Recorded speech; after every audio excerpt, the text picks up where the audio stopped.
우리 몸에 있는 기관 중에서 한 번도 쉬지 않고 계속해서 일하는 기관이 있습니다. 다른 기관들은 일시적으로 좀 쉬어도 되고 그러지만은 예를 들면 눈이나 코나 입이나 손과 발, 오장육부들은 잠시 조금 쉬어도 우리 몸에 큰 문제 되지 않습니다. 그런데 우리 몸의 기관 중에 절대로 일순간이라도 쉬면 안 되는 기관이 있는데 그 기관은 바로 심장입니다. 그래서 사람이 심장이 멈춰버리게 되어지면 안 되니까 심장이 멈췄을 때 심장이 정상적으로 돌아가도록 하기 위해서 심폐소생술을 하게 됩니다. 그래서 우리의 심장에다 대고 압박을 해가지고 이 심장이 다시금 정상으로 돌아가도록 그런 소생술을 하게 되어지는 것이죠. 그러니까 심장은 일순간이라도 멈춰버리면 그것은 결국 우리의 몸에 죽음을 가져오는 것이기 때문에 심장은 절대로 멈추지 아니하고 24시간 내내 운행하는 것이 바로 우리의 심장입니다. 우리의 눈은 잠시 안 봐도 괜찮습니다. 감고 있어도 괜찮고 우리의 손은 잠시 안 움직여도 괜찮습니다. 우리의 발은 돌아다니지 않아도 괜찮습니다. 우리의 음식물을 소화시키는 위가 잠시 쉬어도 괜찮습니다. 몸에는 큰 지장 없습니다. 그런데 심장만큼은 잠시뿐이라도 쉬기 시작하면 이 심장이 멈추는 순간 우리의 모든 몸의 기관은 정지가 되어버립니다. 그래서 심장은 멈추지 않고 쉬지 않고 계속해서 작동하는 것입니다. 육체에 있어서 심장이 멈추면 안 되는 것처럼 우리의 영적인 생명에 있어서도 멈추면 안 되는 것이 있습니다. 이것은 절대로 멈추면 안 되는 것입니다.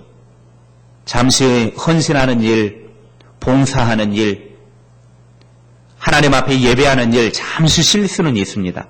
그러나 절대로 쉬어서는 안 되는 것이 있다고 하면 그것은 바로 기도입니다. 기도는 하나님과의 영적인 호흡이기 때문에 기도가 쉬면 우리의 모든 삶의 기관이 쉬게 되는 것이고 결국은 문제가 생겨버리고 마는 것입니다. 기도는 교회의 심장과 같은 것입니다. 영적인 생명에 있어서 절대로 멈추면 안 되는 것이 기도라고 한다고 하면 우리의 삶의 심장과 같은 것, 특별히 영적인 부분에 있어서 심장처럼 박동을 해야 될 것이 기도라고 하는 사실입니다. 특히 야고보 사도가 5장에서 우리들에게 계속해서 가르쳐주는 것이 고난당하는 이웃을 위해 다른 사람을 위해 기도하는 이 중보적 기도는 우리가 멈추어서는 안 되는 가장 아름답고 가장 우선시되는 기도입니다. 이 중보적 기도 사역은 본래 우리 인간의 사역이 아니라 예수님의 사역이었습니다. 그러니까 원래 중보적 기도, 중보하는 일은 인간이 감당하는 일이 아니라 예수님이 하는 일이죠. 예를 들면 예수님께서 이 땅에 오셔서 피 흘려 죽어주신 이유도 바로 중보입니다. 하나님과 우리를 연결해 주는 것이죠. 이건 우리의 사역이 아니에요. 주님이 감당하실, 예수님이 하시는 사역입니다. 예수님께서 부활 승천하셔서 하늘 보좌에 올라가셔서 지금도 하시는 일이 무엇인 줄 아십니까? 예수님이 지금 하늘에 올라가셔서 뭐하고 계시겠습니까? 우리를 위해 중보적 기도 사역을 하고 있습니다. 예수님께서 하늘 보좌에 올라가셔서 지금도 그곳에서 저와 여러분을 위해서 중보하는 기도를 하고 있다는 것이죠. 중보라고 하는 것은 어떤 사람을 대신해서 하나님께 나아가는 것을 말합니다. 그러니까 누군가를 대신해서 그 사람을 대신해서 하나님께로 나아가는 것, 이게 중보 사역입니다. 그러니까 원래는 그것이 우리가 할 수 있는 일이 아니었지만 예수님께서 하시는 일이었지만 예수님께서 승천하시고 하늘로 올라가시고 난 다음에 이제 제자들에게 그 중보 사역을 주셨고 이제 또 우리 믿는 모든 사람들에게 그 중보적 사역을 허락해 주신 것입니다. 그래서 우리 그리스도인들은 모두가 다 이웃을 위하여 중보적 기도 사역을 감당하는 사역자입니다. 디모데전서 2장 5절 6절의 말씀에 보면 바울은 디모데에게 이렇게 말을 합니다. 하나님은 한 분이시요 또 하나님과 사람 사이에 중보자도 한 분이시니 곧 사람이신 그리스도 예수라.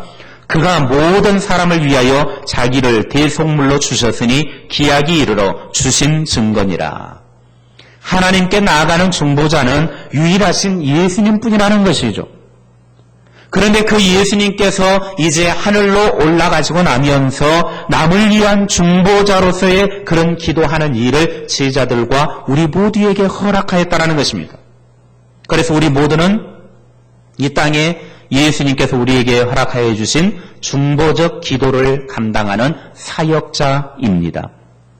여기에서 중보적 기도라고 하는 것은 유일한 중보자의 차원이라는 말이 아닙니다. 그건 이단으로 흘러갈 가능성이 많습니다. 여기서 말하는 중보적 기도라고 하는 것은 남을 위해서 기도하는 차원을 이야기하는 것입니다. 누군가를 위해서, 내 이웃을 위해서, 우리의 성도들을 위해서, 이 나라와 민족을 위해서, 지역사회를 위해서 기도하는 것, 이걸 가리켜서 중보적 기도다 그렇게 말하는 것입니다. 예수님께서 살아계실 때 그의 제자들을 위해서 중보적 기도를 하셨고 지금은 하늘로 올라가셨기 때문에 이제는 우리가 그 중보적 기도를 감당해야 할 사역의 요소입니다. 이 땅에서 우리들은 예수님이 계시지 않는 이 아름다운 중보적 기도의 사역을 감당해야 될 사역자로 우리를 부르셨습니다. 고린도후서 1장 11절에 너희도 우리를 위하여 간구함으로 도우라. 이는 우리가 많은 사람의 기도로 얻은 은사로 말미암아 많은 사람이 우리를 위하여 감사하게 하려 함이라. 너희를 위하여 간구함으로 도우라 그랬습니다. 바울 사도는 중보적 기도를 함께 사역에 동참하는 것으로 여기고 있습니다. 그러니까 중보적 기도는 우리가 함께 감당해야 될 사역이라고 하는 것입니다. 중보적 기도를 통해서 오늘 이 자리에 함께한 모든 성도들과 사도 바울과 같은 사역, 오늘의 영적 지도자들의 사역에 부분적으로 함께 동참하는 이 일을 가리켜서 중보적 기도 사역이라 그렇게 말하는 것입니다. 중보적 기도는 목회자들만 하는 것이 아니라 지도자들만 하는 것이 아니라 모든 성도들이 이 사역에 함께 동참하는 아주 중요한 부분이라고 하는 것입니다.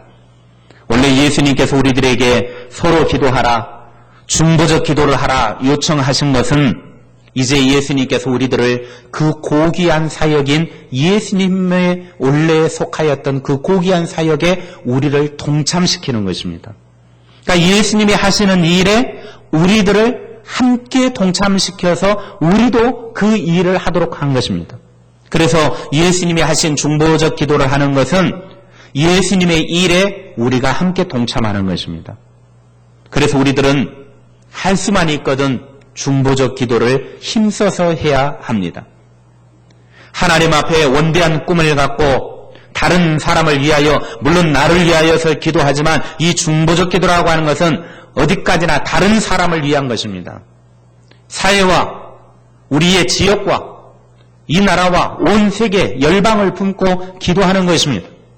그래서 우리는 이 중보적 기도를 할 때에 예수님의 사역에 함께 동참하는, 예수님이 하시는 일을 함께 하게 되는 자리에 서게 되는 것입니다. 오늘 우리는 이웃을 섬기고 세상을 섬기는 사람들이 되어야 합니다. 이 세상에 섬김의 리더십을 나타내야 할 사람들이라고 하는 말입니다. 그런데 오늘 우리가 이웃을 섬기고 세상을 섬기는 가장 강력한 방법이 무엇인가 하면 바로 기도입니다. 중보적 기도. 우리가 세상을 위해서 돈을 풀 수도 없는 일이고 식량을 공급해 줄 수도 없는 일이고 사회의 문제를 해결해 줄 수도 없습니다. 그러나 우리가 해줄 수 있는 가장 힘있고 가장 좋은 방법이 있다고 하면 그것은 기도입니다. 우리가 사회를 위해서, 나라를 위해서 기도해 줄 수 있는 것, 이것만큼 가장 좋은 방법, 가장 강력한 방법이 없다라고 하는 것입니다. 기도는 내가 도우는 것보다 우리 주님이 도와주시도록 맡기는 것이기 때문입니다. 이처럼 가장 확실한 도움이 세상에 어디에 있겠습니까? 우리가 세상을 도와줄 수 있는 가장 확실한 방법, 그것은 중보적 기도입니다. 오늘 본문의 말씀을 보십시오.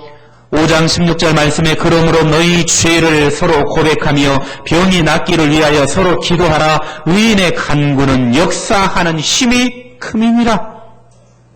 고난당하는 자, 병든 자들을 위해서 서로 중보하며 기도하라고 기도를 요청하고 있습니다.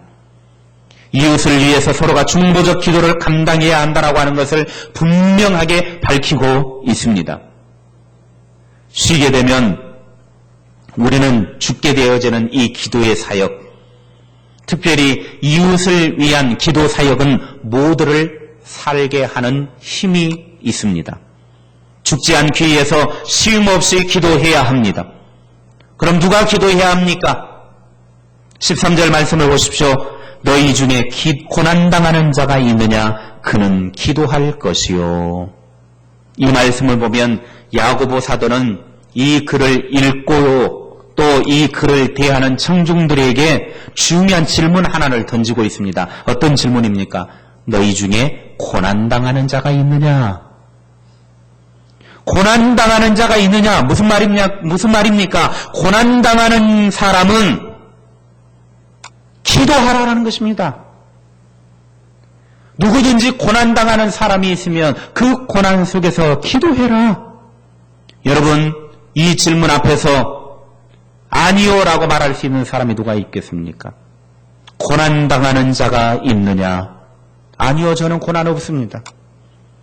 과거에도 없었고 미래에도 없을 것입니다. 이렇게 말할 사람이 누가 있겠습니까? 이 세상에 살아가면서 고난 안 당할 사람은 아무도 없다는 겁니다. 오늘 야고보 사도가 고난 당하는 자가 있느냐라고 하는 이 질문은 이 세상에 살아가는 사람들은 누구나 다 고난을 당하게 된다라고 하는 겁니다. 그러면 고난 당할 때 어떻게 해야 되느냐? 기도해라. 따라합시다. 고난 당하면 기도해야 된다. 이건 자연스러운 거예요. 고난이 왔다? 그럼 뭘 해야 돼요? 기도. 고난이 왔다? 뭐예요? 기도. 이 세상에 고난 없는 사람은 아무도 없기에 고난이 내게 왔다. 그러면 당장 해야 될 것이 뭐냐면 자연스럽게 뒤따라야 될 것은 기도해야 된다는 것입니다. 그런데 많은 사람들이 고난당할 때 기도하지 않으니까 문제예요. 어차피 우리들에게 오는 고난인데, 어차피 맞이하는 고난인데, 이 고난을 맞이할 때 바로 기도하는 자리로 들어가면 되는데, 기도하는 자리로 안 들어가니까 이상하게 신앙생활하는 겁니다. 사람이 이상해져요. 가끔 가다 보면 사람이 이상해지는 사람이 있어요. 시험 들 때, 고난당할 때 이상해지는 사람 보면 틀림없습니다. 기도하지 않으니까 그래요. 기도하지 않으니까. 어떤 사람은 환경적인 고난이 있고, 어떤 사람은 물질적인 고난이 있고, 어떤 사람에게는 정신적인 고난, 어떤 사람은 육체적인 고난, 어떤 사람은 영적인 고난이 있을 수 있습니다. 어떤 사람은 복음 때문에 애매하게 당하는 고난도 있을 수 있습니다. 이런 고난을 당할 때 우리에게 필요한 것이 뭐라고 말합니까? 기도해라. 기도해라. 우리 인생의 지긋지긋한 고난의 순간을 기도의 기회로 삼으라고 우리들에게 말씀하고 계십니다.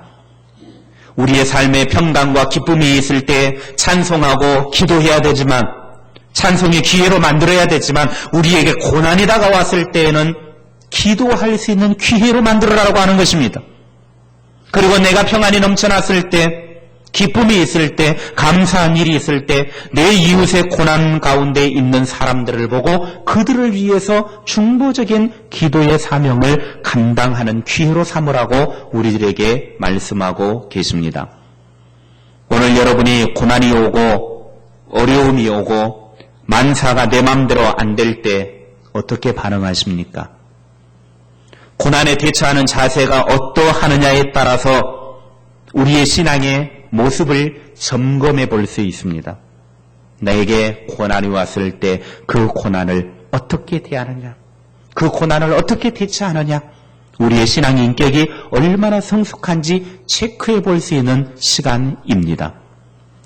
이 세상에 사는 대부분의 사람들은 조금만 어려움을 당해도 너무 쉽게 낙심하고 절망하고 좌절하고 하나님을 원망하고 이웃을 탓하고 불평하고 범죄하는 자리에 들어갑니다. 이건 대부분의 사람들이 하는 모습입니다. 그러다가 일이 조금 잘 되어지고 성공하는가 싶으면 내가 잘났다고 교만하기 짝이 없습니다. 그러나 오늘 우리 신앙인들의 특징은 무엇입니까? 고난이 내게 왔을 때 너희 고난당하는 자가 있느냐? 그는 기도할 것이요.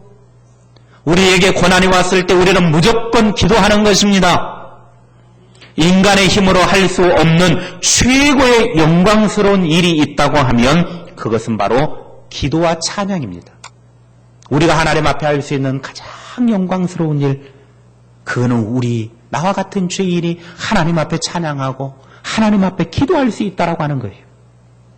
죄인된 우리가 감히 하나님 앞에 기도한다라고 하는 것이, 그것이 영광스러운 일이 아니고 뭐겠습니까? 우리 그리스도인은 고난의 때 기도해야 합니다. 한번 따라합시다. 고난의 때에 기도해야 산다. 아멘. 고난이 오면 무조건 기도하는 것입니다. 다른 것 없습니다. 기도는 우리의 임무요, 특권입니다. 기도는 우리 인간의 문제와 하나님의 능력을 연결하는 다리 역할입니다. 내가 하나님 앞에 기도하면 인간의 무능력과 하나님의 권능이 만나는 것이 바로 기도입니다. 나는 지극히 연약하고 나는 지극히 무능력하지만 내가 기도하면 하나님의 능력이, 하나님의 권능이 만나는 거예요. 이게 기도입니다. 그러니까 특권이에요. 우리에게 주시는 특별한 권리예요. 하나님께서 우리에게 이 고귀한 권리를 주셨다고 하면 우리는 이 권리를 마음껏 사용해야 되지 않겠습니까? 한계가 있는 것도 아니고 언제든지 권리를 사용할 수 있는 우리에게만 부여해 주신 특권입니다. 그러므로 어떤 고난이 몰아쳐 온다고 해도 그 모든 상황을 기도의 기회로 삼을 줄 아는 그런 믿음의 사람들이 되시기를 하나님께서는 원하고 계십니다. 사랑하는 성도 여러분, 여러분이 고난이 왔을 때 그 고난을 통해서 기도의 기회로 삼으시기를 바랍니다. 그래서 하나님의 능력과 나의 무능력이 만나서 그곳에서 하나님의 영적인 능력이 발행하는, 하나님의 능력의 역사가 나타나는 장소로 만드시기를 바랍니다. 여러분이 기도할 때 어떤 변화, 어떤 역사가 일어나는지 아십니까? 내가 하나님 앞에 기도하면 기도할 때 역사가 일어나는데, 첫째로는 기도는 기도하는 사람을 변화시킵니다. 따라합시다. 기도하면 기도하는 사람이 변화된다. 기도의 가장 영광스러운 결과는 기도하다 보면 기도하는 사람이 변화된다라고 하는 것입니다. 여러분, 세상의 모든 것들은 다 변해도요, 쉽게 변하지 않는 것이 있다고 하면 그건 인간입니다. 그것도 어떤 인간이 가장 안 변하느냐? 나 같은 인간이 제일 안 변해요. 나 같은 인간, 그러니까 뭐 천목사 같은 사람 그런가 보다, 그게 아니라 바로 여러분 같은 사람들, 여러분 자신 스스로가 절대 변화되는 게 쉽지가 않아요. 한번 생각해 보세요. 여러분이 변화되는 게 쉽던가요? 이게 내가 변화되는 것이 세상에 정말 어려워요. 이게 쉽게 변화되지 않아요. 세상의 것들은 자꾸 변해도 절대 나는 변화되지가 않아요. 그런데 놀라운 사실은 기도하다 보면 내가 변화된다라고 하는 사실이에요. 이거는 기도해본 사람만이 알아요. 안 해본 사람은 뭔 말이다냐? 그러고 앉아있는 거죠. 기도를 정말 하나님 앞에서 진실하게 해보면요, 내가 변화되기 시작해요. 그러니까 여러분이 기도하다가 내 생각이 변화되어지고 내 삶이 변화되어지고 변화가 나타나기 시작하면 내가 기도하는 사람이구나. 틀림없습니다. 기도하는 사람은 변화되게 되어져 있습니다. 기도를 하다 보면 내 잘못을 깨닫게 되어지는 것이고 나의 부족함과 누추함을 깨닫게 되어지는 것이고 내가 하나님 앞에서 불순종했던 것들을 깨닫게 되어지면서 내가 점점 이 속에서 회개가 일어나기 시작합니다. 그래서 나 자신이 회개를 통해서 바른 자리에 서게 되어지고 하나님이 원하시고 기뻐하는 자리로 서게 되어지는 것입니다. 그래서 우리가 회개를 통해서 내가 변화되어지면 이 회개는 하나님을 만나게 해주고 하나님과 나 사이에 막힌 담을 다 헐어버리는 복의 시간이 되는 것입니다. 내가 하나님 앞에 기도하다 보면 나를 보게 되어지고 나를 보다 보니까 나의 누추함, 나의 죄악된 것을 보고 하나님 앞에 회개하다 보니까 회개를 통해서 이제 하나님과 나 사이에 막힌 담이 없어지고 이제 하나님과 연결이 되어지고 하나님과 만나니까 하나님의 능력이 그 순간 팍 하고 불이 일어나는 것이죠. 그 속에서 그냥 스파크가 일어나는 거예요. 그러니까 그 속에 능력이 나타나는 것이죠. 기도는 내가 변화되는 것입니다.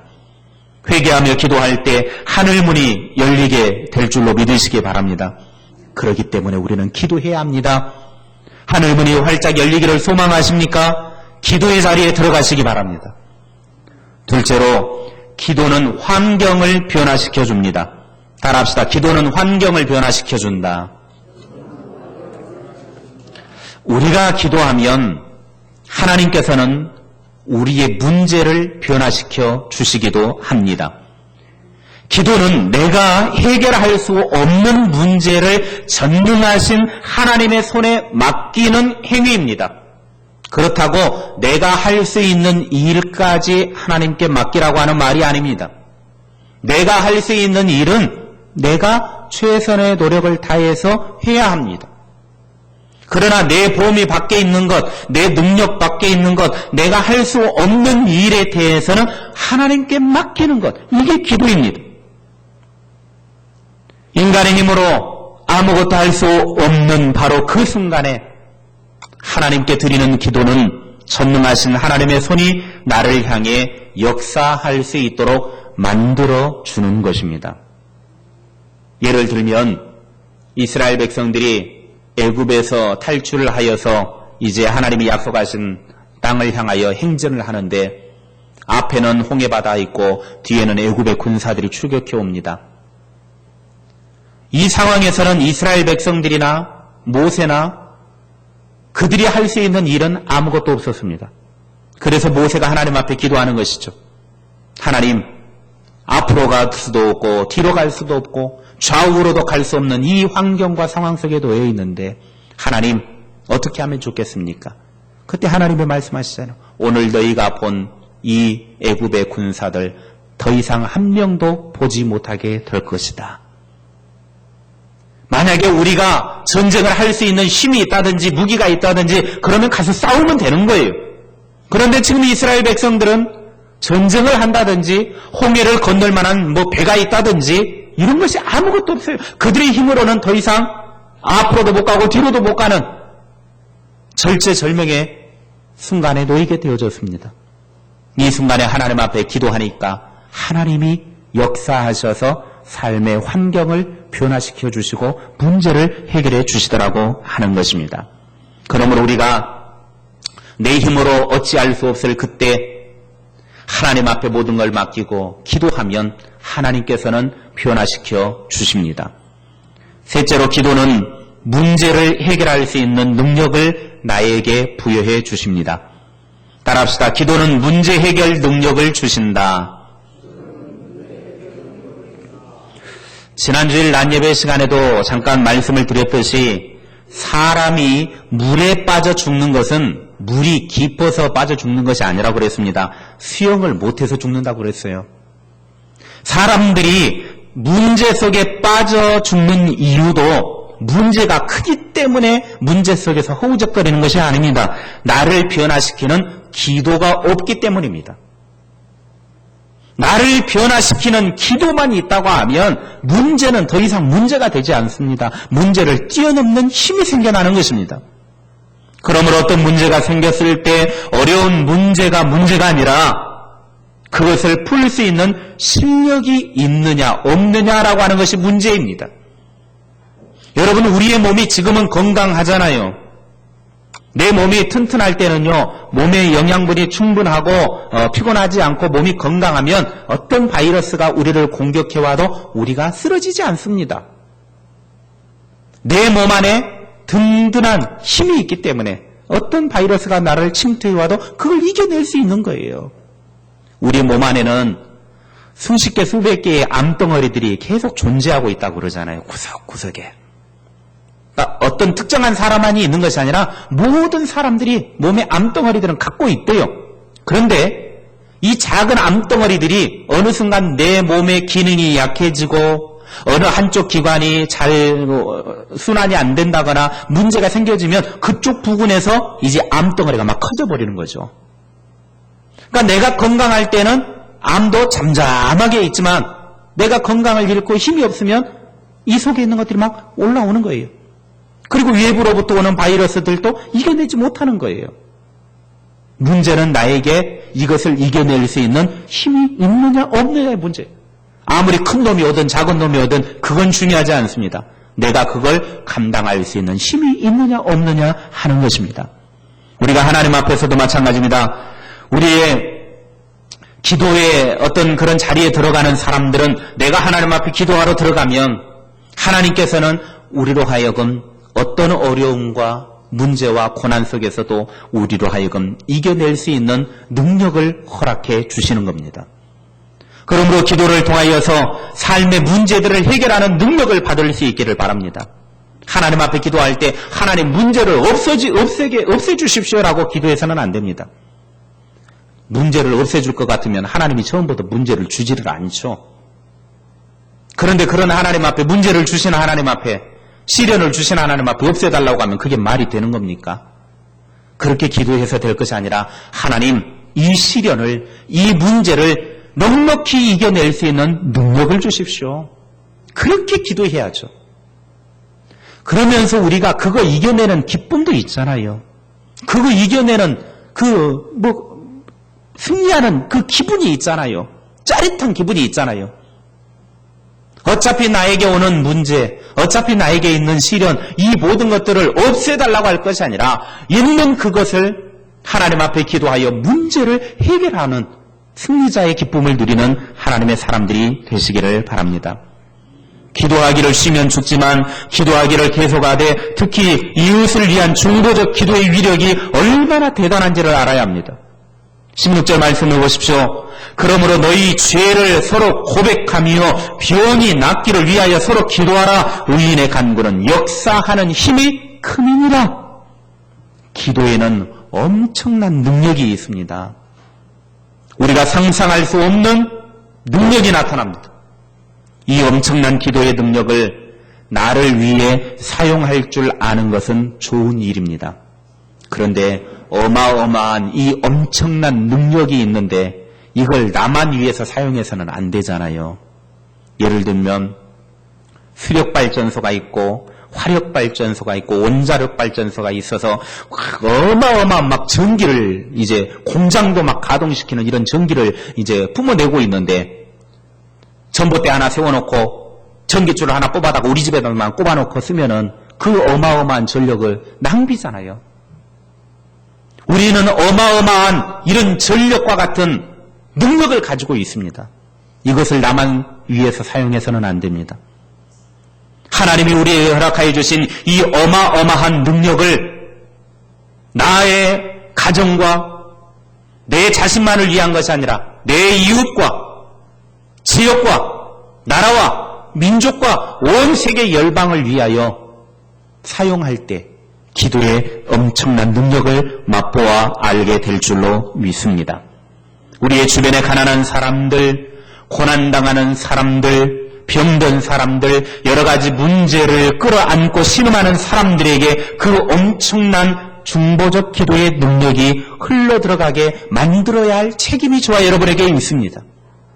하나님의 기도의 능력의 창고에는 엄청난 능력이 그 속에 들어있는데 그걸 가져다가 전기선 하나만 가져다가 나만 갖다 쓸 것이 아니라 이제 그 하나님의 엄청난 능력을 주변의 사람들에게 흘러들어갈 수 있도록 우리가 중보적 기도를 하기만 하면 된다라고 하는 사실입니다. 그러므로 여러분이 기도하면 민족이 살아납니다.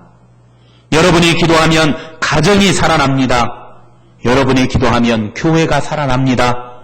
여러분이 기도하면 온 열방과 민족들이 살아납니다. 오늘 여러분이 반대로 잠들면, 오늘 여러분이 중보적 기도의 능력을 사용하지 않으면 민족도 교회도 가정도 잠들고 맙니다. 사랑하는 여러분, 늘 깨어 기도함으로 말미암아 내 문제도 해결되고 내 이웃과 여러분 옆에 있는 사람들의 문제도 해결하게 만드는 기도의 사람들, 중보적 기도의 사역을 감당하는 사람들이 다 되시기를 바랍니다. 기도하기를 쉬면 죽습니다. 그러나 기도하면 삽니다. 하나님께서는 사랑하는 그의 자녀들인 저와 여러분이 기도의 그 능력, 엄청난 기도의 능력을 가지고 그 능력을 체험하며 살기를 원하고 계십니다. 이 땅에 하나님의 어마어마한 기도의 능력을 가지고 이 땅에서 하늘의 능력을 체험하며 그 은혜로 살아가는 믿음의 사람들이 다 될 수 있기를 바랍니다.